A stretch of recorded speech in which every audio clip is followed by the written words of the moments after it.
அவன் எத்தனை பொண்ணுங்க கூட பேசினா என்ன, பழகனா என்ன, இல்ல என்ன பண்ணா என்ன?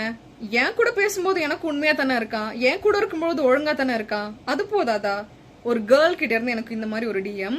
நான் கேக்குறேன், ஃபர்ஸ்ட் உங்ககிட்ட பேசுற மாதிரி மத்தவங்க கிட்ட பேசுறதே தப்பு. இதுல எங்க இருந்து நீங்க அவங்க கிட்ட உண்மையை கண்டீங்க, நேர்மையை கண்டீங்க?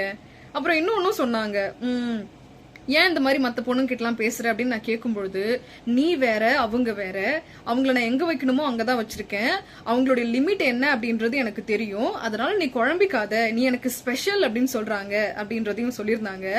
உங்களுடைய வீக்னஸ் என்னன்னு தெரிஞ்சுக்கிட்டு இந்த மாதிரி வார்த்தைகள் எல்லாம் சொல்லி உங்களை முட்டாளாக்கி கூட வச்சிருக்காங்க. அது கூட தெரியாம நீங்க உண்மையா இருக்காங்க, நேர்மையா இருக்காங்க, ட்ரூவா இருக்காங்கன்னு நீங்க சுத்திக்கிட்டு இருக்கீங்க. ஆக்சுவலி உங்களை உண்மையா லவ் பண்ற பசங்க எல்லாம் இருப்பாங்க, ஆனா அவங்க எல்லாம் உங்களுடைய பிளாக் லிஸ்ட்ல இருப்பாங்க.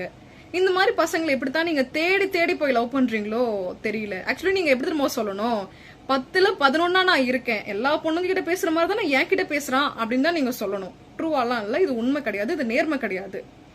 எங்க இருந்து பிடிக்கிறீங்களோ தெரியல.